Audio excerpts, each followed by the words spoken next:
everybody. Welcome to the Fire It Up with CJ show. Today we have Erika Bonaflor, and we are talking about Curanderismo, soul retrieval, ancient shamanic wisdom to restore the sacred energy, the soul. So, welcome, Erika. Hi, CJ. Thank you for having me. So, I know a little bit about soul retrieval, but I don't really know about this Curanderismo. Tell me a little bit about what is Curanderismo. You can think of Curanderismo. It's a shamanic practice, but it's very eclectic, Hmm. meaning that we use everything from divination to magic to healing to knowledge of herbs. Working with, we might, do egg limpia, meaning we use an egg to absorb any dense energies in the body. We may do recommend a fire limpia, which is a velación, Hmm. using candle work. It's We just do a lot of different things. And we also journey into non-ordinary realms as well. Okay, got Trans it. So journey. it's and I mean, a lot of shamanic practices have some of these elements. They have like Hmm. working with the natural spirits, like the herbs, and then the healing and divination. What is Hmm. the unique flavor of curanda miso? I mean, how is it? It sounds like that's the way in which it's similar. How may it be different than some of the other shamanic practices out there? Well, its roots stem from the ancient indigenous people of the Americas, Okay. specifically specifically Mesoamerican plateau, Central America, South America. Okay, got it. And so tell me a little bit about that flavor because I've actually I have interviewed Don Miguel Ruiz, but Uh-huh.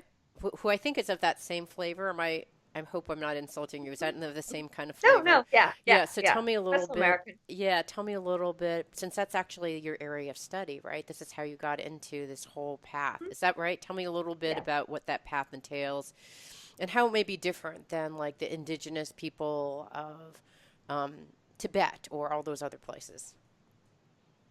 Well, I can't speak for the indigenous people of Tibet, but I Yeah. can speak of the practices of curanderismo Yeah. and indigenous practices as well.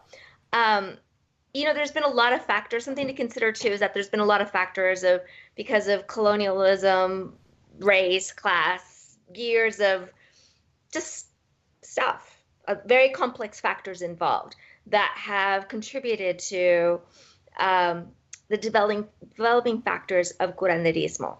Hmm. Um, it's I'm having a hard time. it's its main thing is that the indigenous people have contributed. It's the way it's shaped. It's different now because of contemporary factors. Okay, fair enough. Yeah, I'm having a really hard time now hearing. Can you hear me okay now? Is it better? Let's see. Is it okay if I take this off? Because I can't hear Yeah. myself. Like, Yeah. yeah. Okay. 'Cause I was like thinking, I'm like, I can't hear myself. Okay, yeah, no, that's hard Okay. when that happens. Can you hear okay Um, now? yes, thank Okay, you. good. So basically, how somebody became a curanderex or curandero, it was very different now than maybe 100 years ago, 200 years ago, 300 years ago. Mm, um, because now it's something that back when the indigenous people they had hundreds of different specialties. hmm. You had people that would do strictly reading divination from ropes, from strings.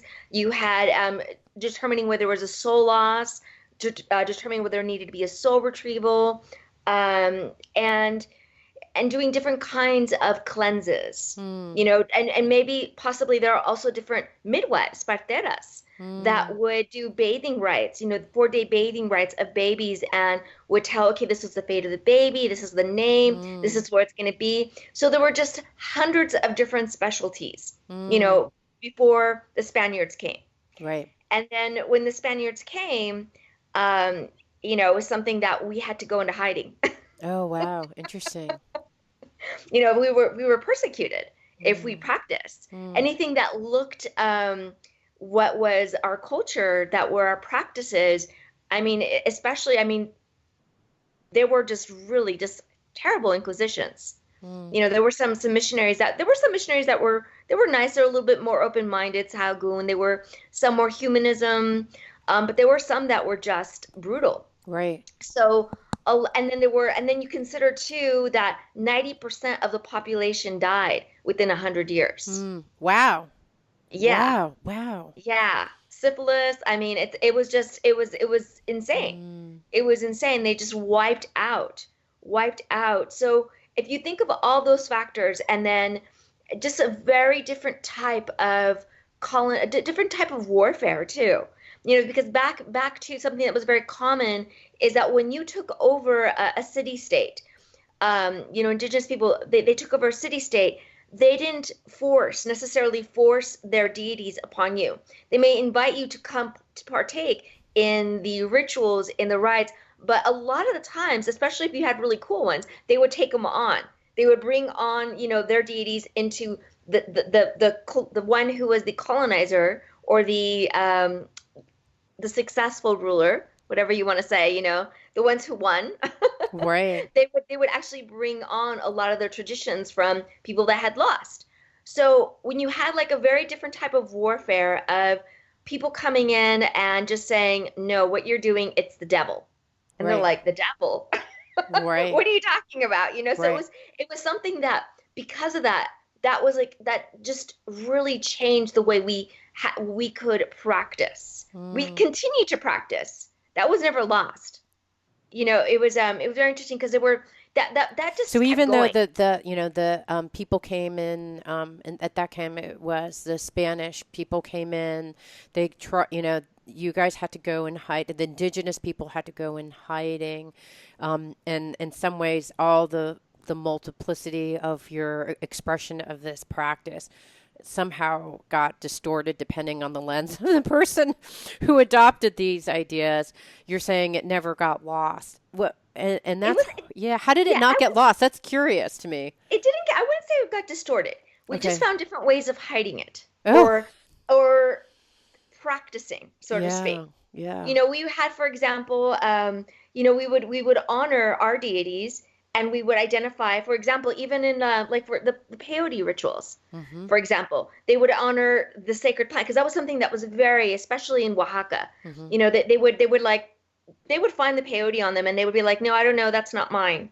You know, they would rather they actually told the missionaries they would rather have the missionaries get mad at them than the spirit of the peyote. So they would Mm. honor the spirit of the peyote as Jesus, as God, as Mother Mary. Oh, I see. So they're And like, okay, so if you missionaries, you need me to like call this Mother Mary, God, whatever. That's close enough for me. I'm going to call it that, but I secretly know it's peyote. And peyote is that's like the the hallucinogen peyote. Is that the ethnogen, yeah, it's from a cactus. It's the mescaline from a cactus, yes. yes? Okay, got it. So they Yes. would say And that's just one example. That's just one yeah, yeah, yeah. example. I see. Got it. Okay, got it. So interesting. So they kind of adapted the whatever the terms that the missionaries wanted, even though they were kind of practicing their own practice nonetheless. And Wow. yeah, and everyone was a little different. You know, so in terms of how it's developed now in Curanderismo, it's something that we still do. A lot of those things, my first book that I have, Cleansing Rites of Curanderismo, I talk about fire, water, sweeping limpias, activating spaces, all those things, um, and also pláticas, which are heart-straightening talks. You can trace them back to the indigenous peoples. Right. You know, you could very much so how they did things, how they honored things, and you still see them done. And Mm, it's a lot of those things became word of mouth, because a lot of our, you know, we kept some of our codices or books mm-hmm. of knowledge did survive the Inquisition and the burning of all the books, but you know, a lot of our traditions were oral, and they kept getting Um, passed down and kept getting passed down and mm, getting passed down. So what we have now today, like for example, in my family, my great great grandmother, she was a very well known curandera.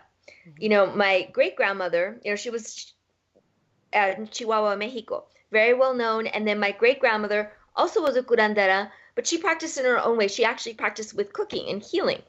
And Hmm. then my grandmother, it was like in the 50s, especially in Mexico, it started going modernization, Mm-hmm. especially in a lot of states that were border states, and Mm-hmm. especially border towns, right? Right. Is that where your So you grandma was from, a border town? yeah, yeah. Well, they moved around, Mm-hmm. but they were very much influenced by the border town of Juarez, Mm-hmm. Chihuahua, Mexico. So you have my grandmother, for example, she had very much in it to heal, but she actually went to nursing school.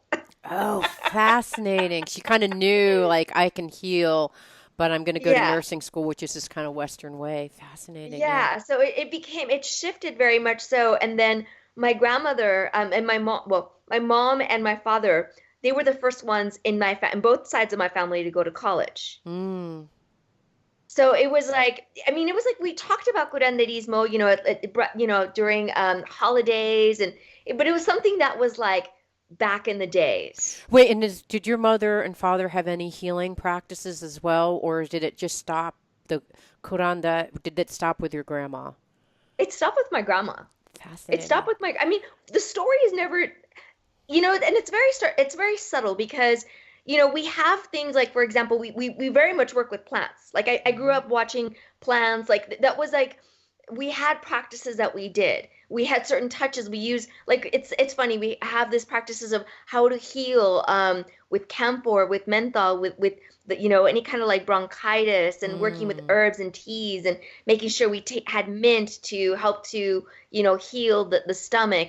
But it doesn't, it got just a little bit dispersed. Like they were Right. there. There were Hmm. instances that were there, but there was a little different. Mm. Okay, so we had two questions from listeners. One is like, how do we actually stop from these traditions being lost? So you had, it kind of had the essence of like the cactus, all these other things. You're kind of like camphor. It kind of like flowed through your family.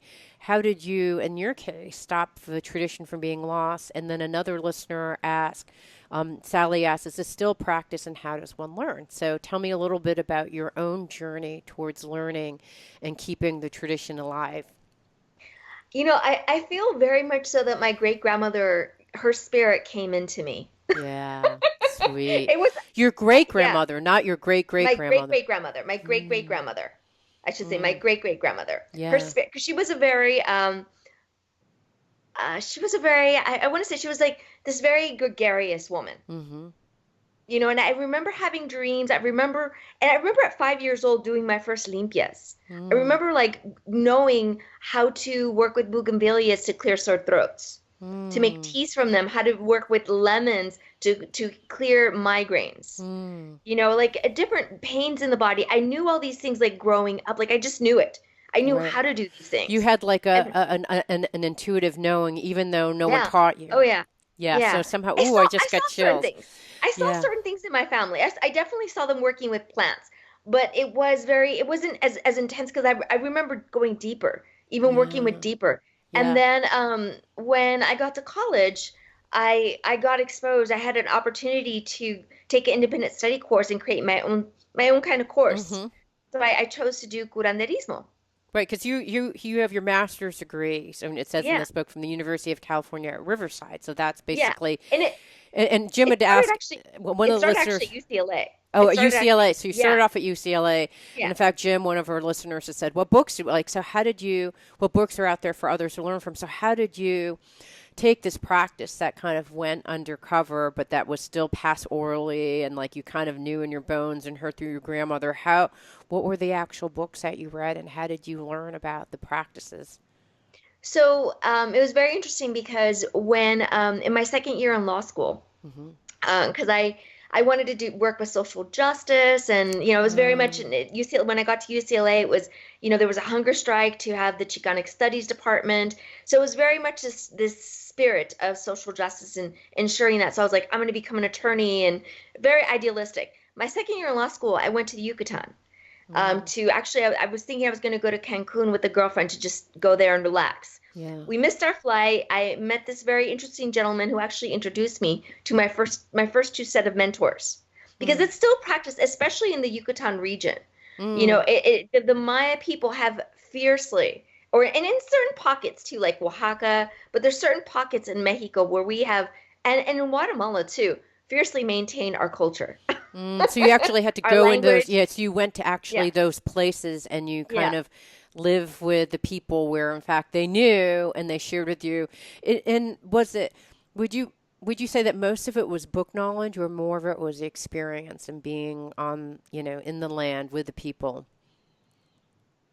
Well, I would definitely say that I wanted it to be first book knowledge, but I was always forced to put down the books. Put them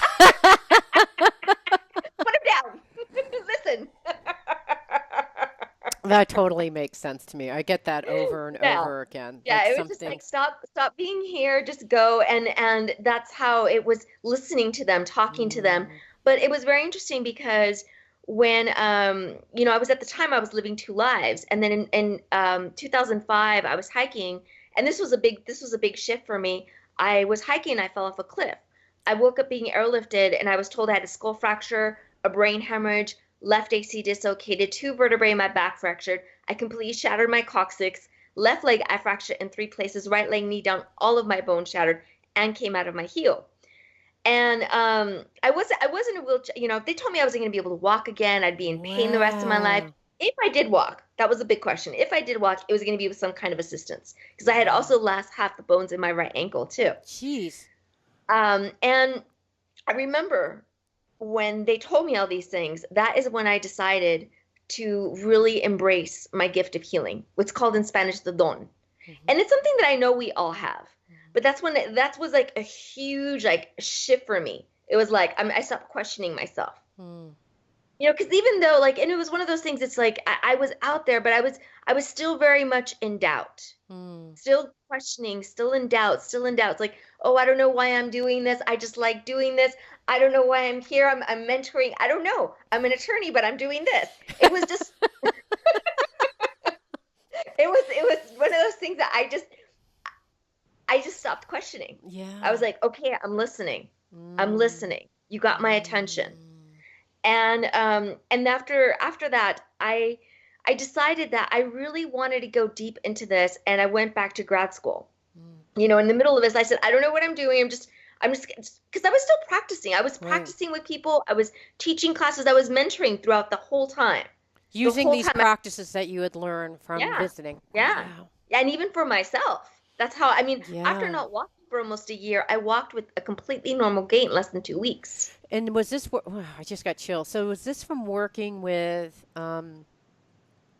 did you get help from other people curandas in your area or is it just using these practices on yourself and working with the spirits from your lineage that helped or both? That got you back to Everything, walking. all of the above. And also during that time, I kept going back to the Yukon. I still do. We actually have a Mm. house there. Mm. We have a second house Mm. there. So I know a lot of the people there. I mean, it's Right. just like I'm very much ingrained in that culture. Yeah. And I know a lot of the healers there. I just kept going back Mm. especially before my accident, for 7 years before my accident. I went there like every 4 months. Wow. Okay, And so that so was, you've been doing this yeah, for a while. yeah. How has your depth increased over time? Because here's like something you started, you're like, I don't know, I'm just coming here, I'm going to buy a house, and then now you're like, how has it changed for you? How have you evolved over time as you visited these areas? I think that the two big shifts that I've made personally is I have one, and it's something that one of my latter, because I had four principal mentors, Mm-hmm. and my last two mentors, which all of them were amazing and beautiful and wonderful, and I'm so grateful for them. My last two mentors, they especially Melina, she really helped me to begin shifting the paradigm of what is a healer, and what do we do as healers. Mm. And what did she You say? know, I have an issue with this myself, so let's see if she can help me too. it was one of And I'm those going to things. mention Marie too, who she said, I remember my family doing these things when we were growing up too. So there's like, there's this energy that you feel, and then you're like, I don't know, I'm not a healer. I'm a lawyer or I'm a business person. What did your friend say to you, one of your mentors? One of the things is, and it was one of those things that she really wanted me to teach me that as a practitioner, as a curandera, to hold space, to help people, not to hold space, yes, to make sure we come in, we cleanse people, but to remind people always that if they keep doing whatever they were doing that brought them to me, they're going to need to come back to me right away. They can, and I'm sure they have other people, when, we're like an onion. We're Right. constantly peeling away layers, and that's also something too, is to shift responsibility back to people as well. Because that is something that really, that was, and it seems to be happening more now. People get it, but I still see traces of it. Like, I have this terminal, and I do see people that have terminal illnesses. And, I had one gentleman who was in his 70s that had terminal cancer. And, I did a clearing for him. I did an egg limpia. And one of the things I said, okay, you may get better, but your life is going to have to change. And I'm telling the 70-year-old gentleman, and his daughter came with him too, how they're going to have to change, how his diet is going to have to change, how his way of thinking is going to have to change. And by the grace of God, his cancer is in remission. But I'm like, I didn't do the work. I held space for it. But ultimately, you have to continue to do the work. Okay, so the healing, so I'm going to go back to the original point that we were talking about, which is your mentor helped you teach you about healing, and what you learned is it's not you that is, I am healing you, like a big, lightning rod or magic wand or whatever. It was, I'm holding space for you so that you hold the space to tell you that you are going to have to make the changes. And when you make the changes, I can do something to like activate it. So you just feel a little bit better right now. But until you realize that you are the healer, you're going to have to continue dealing with this.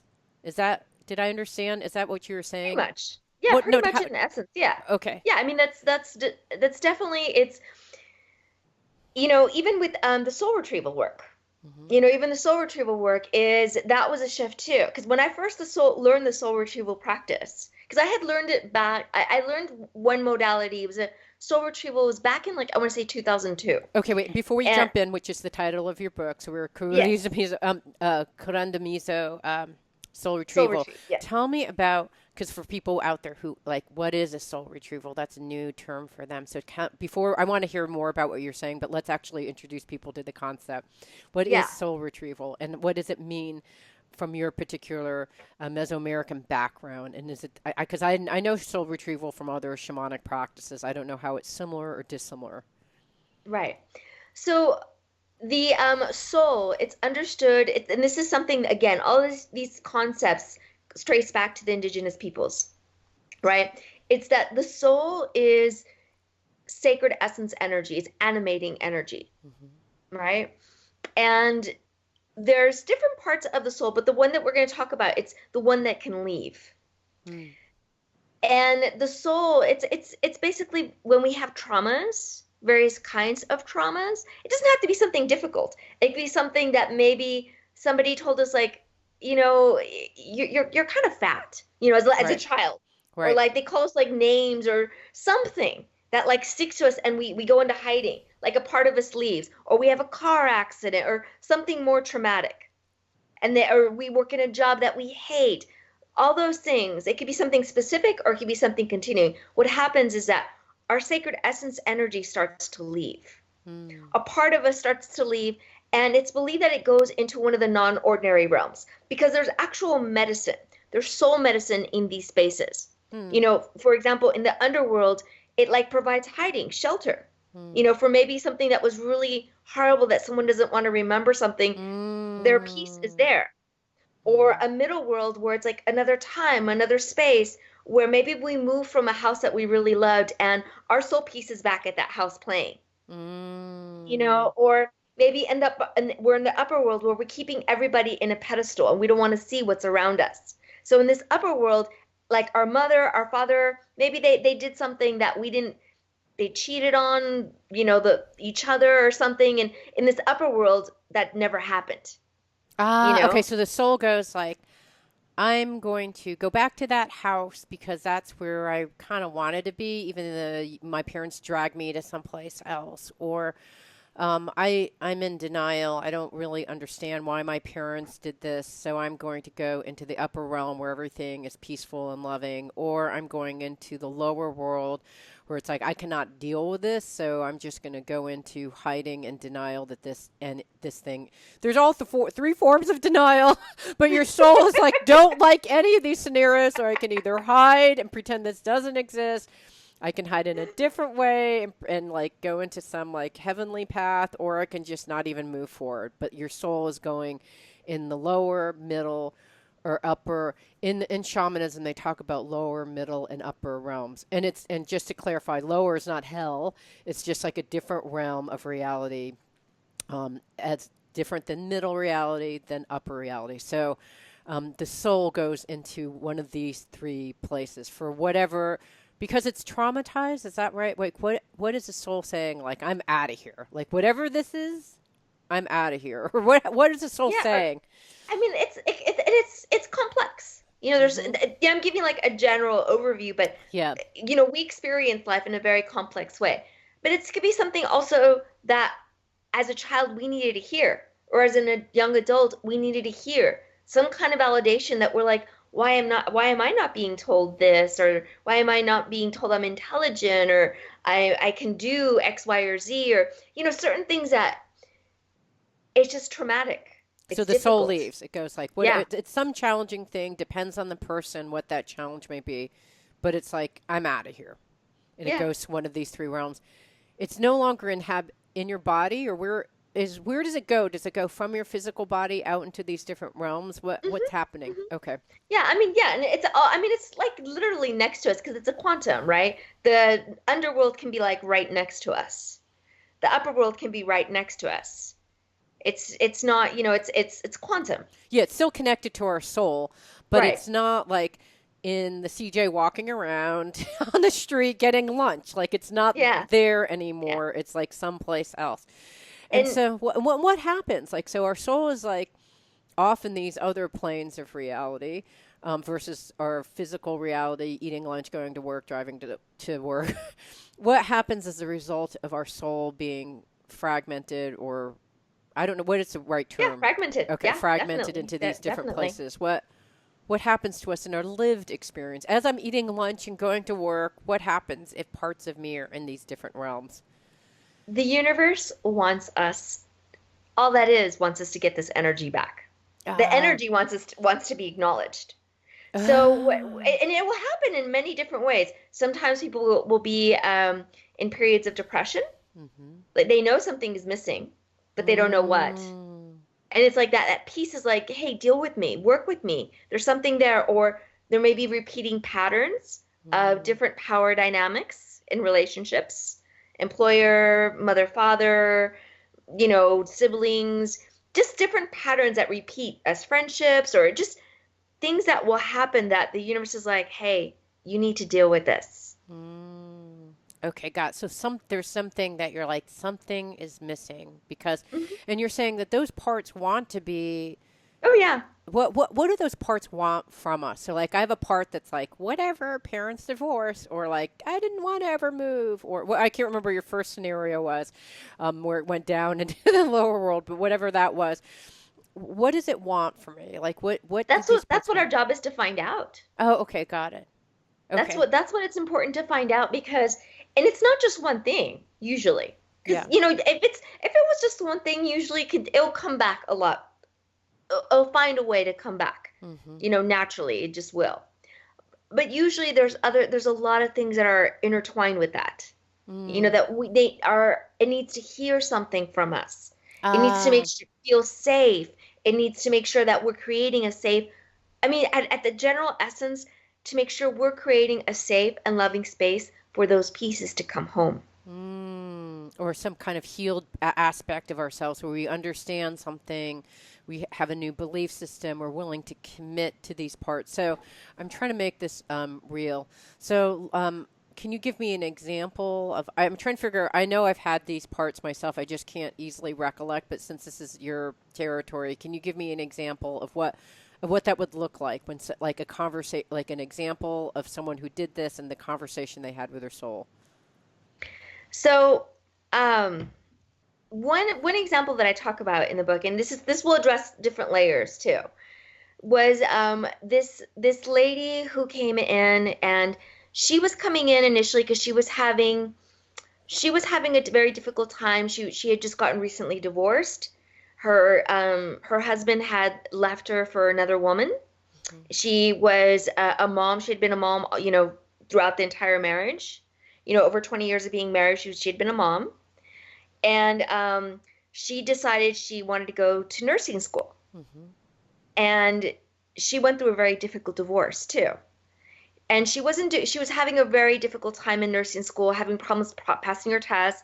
So one of the things that we did was to go back to acknowledge, validation of her intelligence, her ability to do things, to make sure she did well in school, to go to those parts of her wherever she doubted herself, Mm. Mhm. wherever she doubted herself. And there were different aspects, different parts as a young adult. Mm. So there are multiple parts. So it's not Yeah, just one yeah. sole part It that can be is one part. It can okay. be one part. It can Okay. be one part, but usually when it's something, it's usually we experience life in complex ways. So it's usually different aspects of us that need to be Ah, addressed, okay. So it could right? be like her when she was like 2 years old, something happened, then something happened when she was 10, and then 30 and 40 that made her feel like she wasn't intelligent enough to go to nursing school. I don't really know if you can divulge like maybe an example of the story that she had or a made up story. Can you give us a sense of what a story would look like that she may have had? Well, one of the things was her, especially during the divorce, was her ex-husband kept telling her like, "Oh, you're going to go to school. What are you going to school for? You're you're washed up. You're already like, you're already 40. You're going to go to school and start a career." Just telling her, this is my money. And like telling her like you didn't need this money. You're just going to blow this money because he didn't want to Ah. give her the money. God. So it People, was one of okay. those things is she had to really embrace that she did her job as a mom, that it wasn't his money. Right. So that would be a part of her that she had to go retrieve. So there's a part of Yeah. her that's like, oh, it's his money. That's, and like, I never got, like, it, I don't deserve this or whatever kind of thing. So is it, and then like, and I've done kind of different types of work related to this. In the work that I've done, you usually describe what that part is. And in the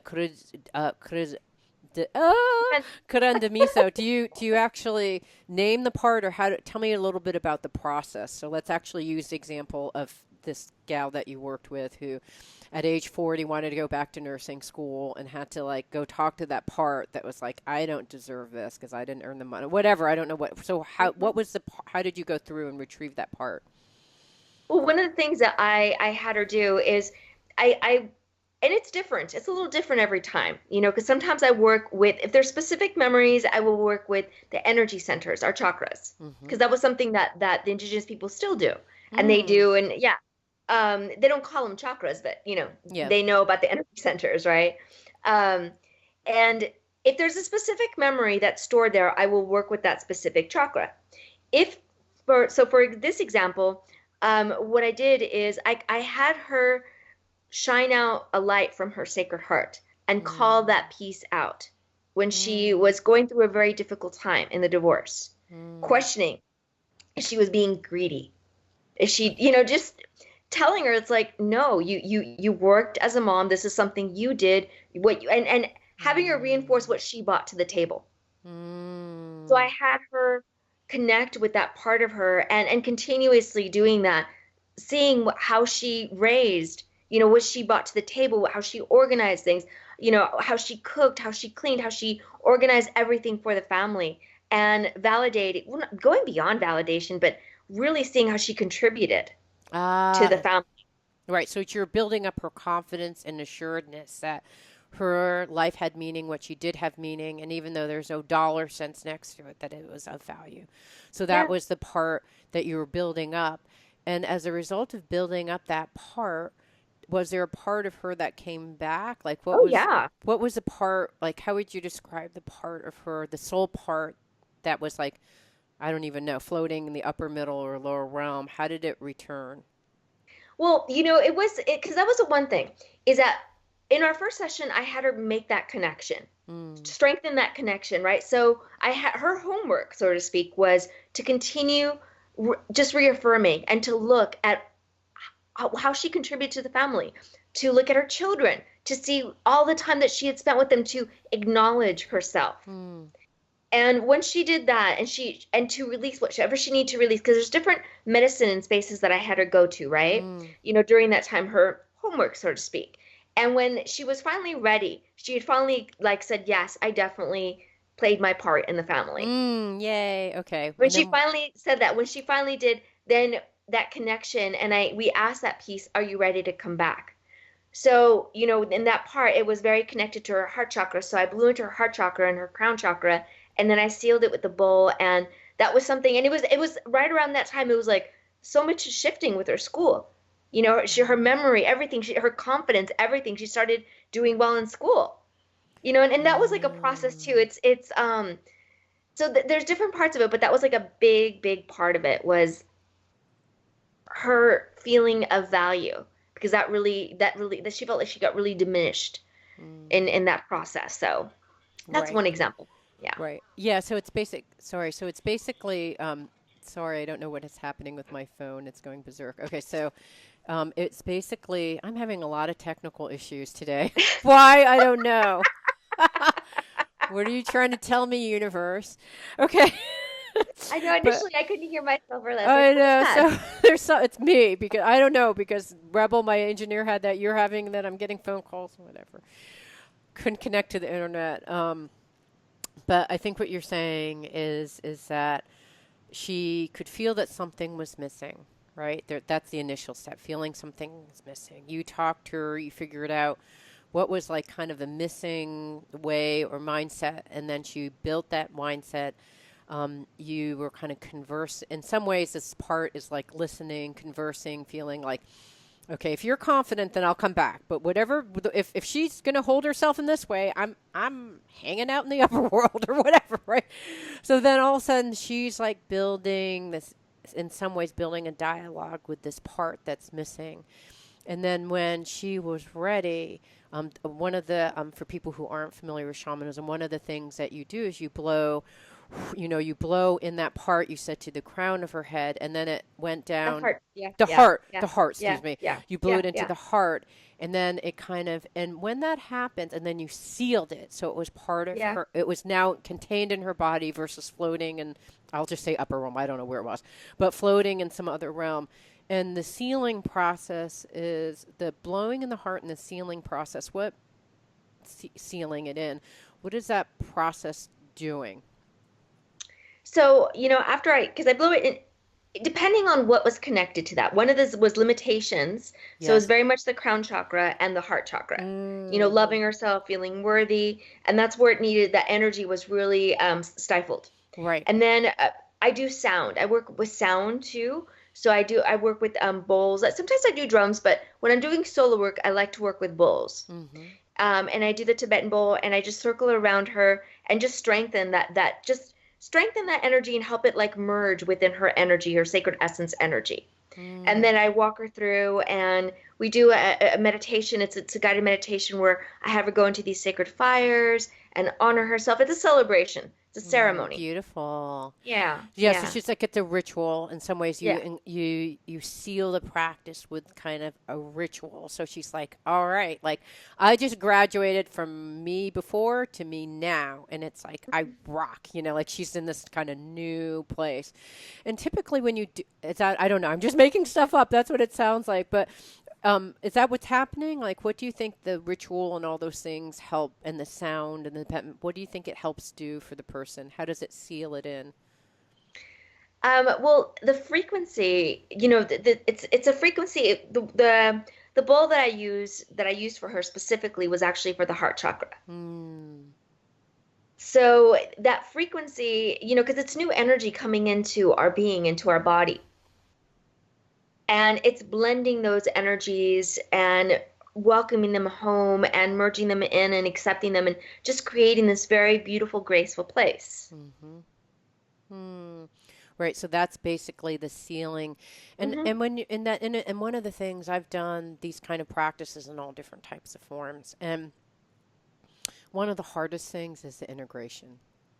It's integrating it and saying, okay, and the belief like, I felt something happening, but did it really? Like, how did, and so, and it seems like when someone starts doubting that any of it worked, and, it's like, it's kind of like you're rebuffing all the goodness that happened.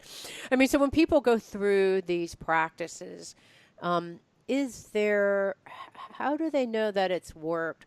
What are things that they do to reverse the great work that they've done? And how do you integrate it gracefully? I know those are three separate questions. So basically, before the piece comes back, we make sure that the questions that are asked are basically, is a person honoring themselves? Mm-hmm.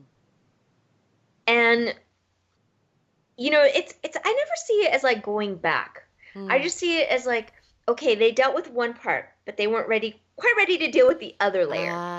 Okay, got it. Because there's layers, right? There's always layers. There was Right. one part, it's like, okay, they worked with one layer, but now there's another layer to something. They're like, Erica didn't work. And you're like, no, it just means there's another layer. Is that right? I mean, so it's kind of like, yes, it worked, but there's another layer. It's like a complex algorithm that's not just one thing. But usually when they go through that process, they know. Mm. They know it's come back. Mm. They know it. Like I've always had people like right away after they're like, I felt it.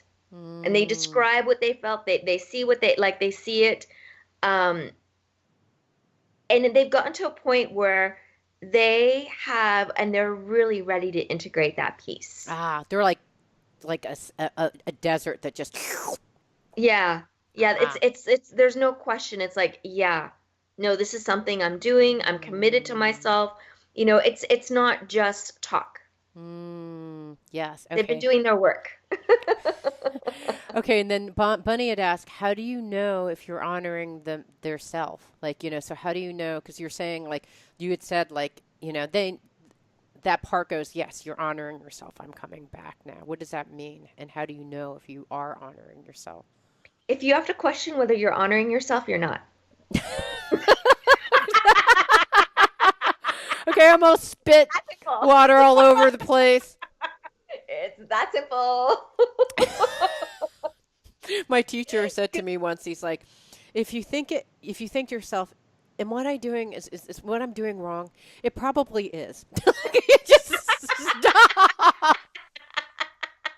If you're even thinking it, it's okay. So you'll know. Yeah, I mean, You'll know. if something is like, am I doing? No, then there's something because there's something, because it's energy, it's us. Yes. Because that's another thing too, because that's sometimes people will tell me too, they go through something beautiful, they're doing great, and all of a sudden they get depressed out of nowhere. They're like, I was doing great, and then I get depressed out of nowhere.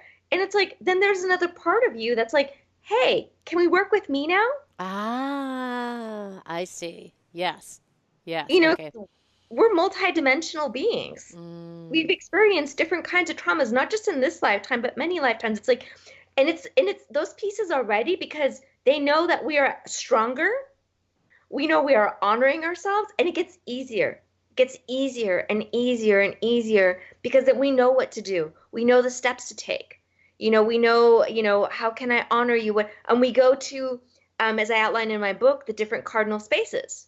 The South for discovery and understanding, because every time we work with these cardinal spaces, we also get soul energy as well. Okay. So give me an example of what that looks like when you're working in cardinals, like south, north, east, west, and Yes. in shamanism, there's like certain type of energies that you're honoring that occupy different north, south, east, west cardinal spaces. So tell me a little bit more about what that would look like in a soul retrieval process. So it's believed that all these cardinal spaces that they hold sacred essence energy, our soul energy, right? And when we're consciously working with, for example, the South is a space of discovery and understanding.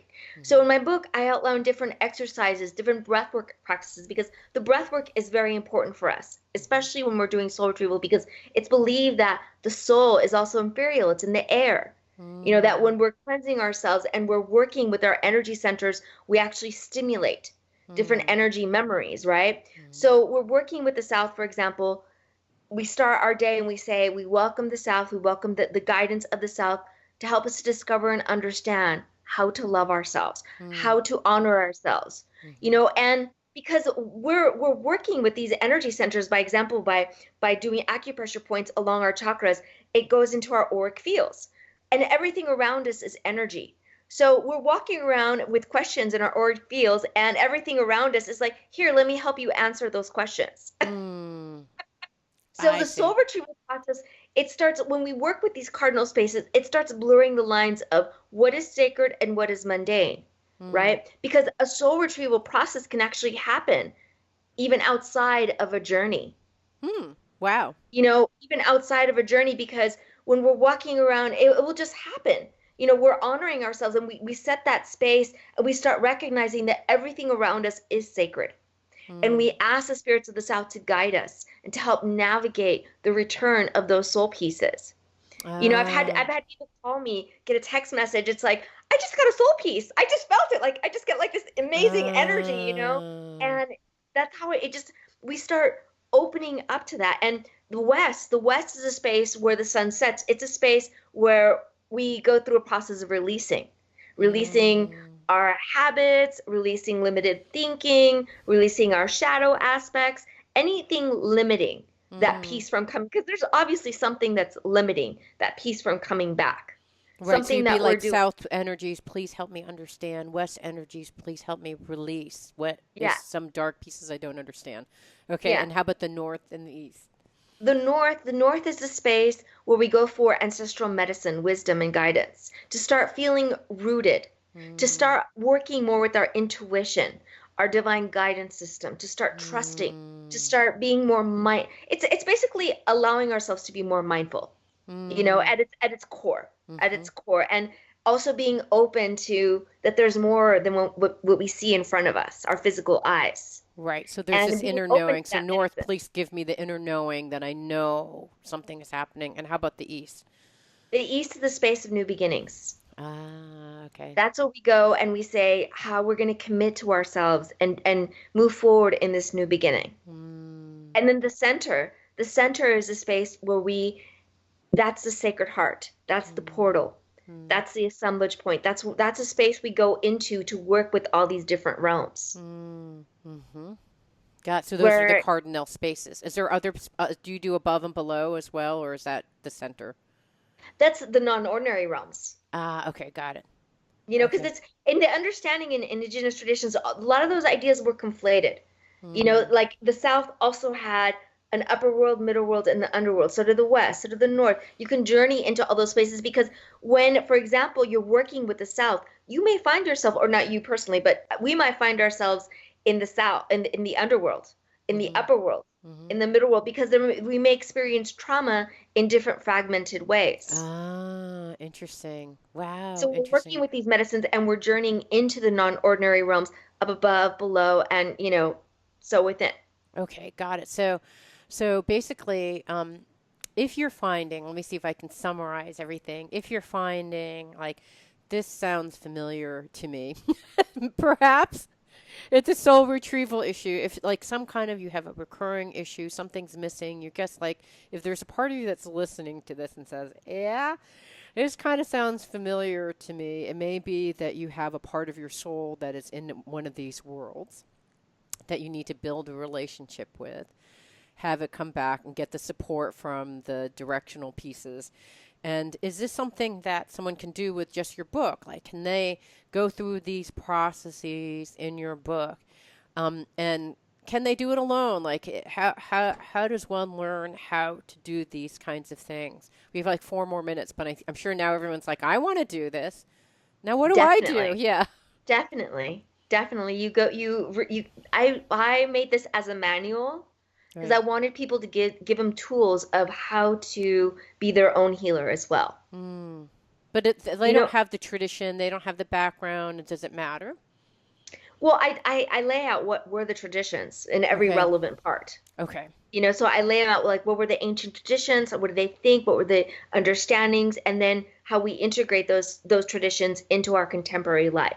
Got In it. every chapter, I bring the ancient traditions. I talk about them, what they did, the meanings, the symbols, the animal, because we also work with animal spirit guides, and the animals that worked with those different spaces, and then I correlate it with, okay, this is how you do it. Mm. And you could do it with breath work. And then after you do the journey, because I also have different ways and I guide people different ways to go into trance journey, through Mm. shamanic dancing, through breath work, different kinds of meditative practices, and also other contemplative exercises, asking questions, doing little projects with like herbs, different things to complement those Mm. practices. Okay, I'm just going to mention quickly before we wrap. I know that Maria asked some question about inflammation, but I think you could get the book, and there's the traditions, the practices in this book.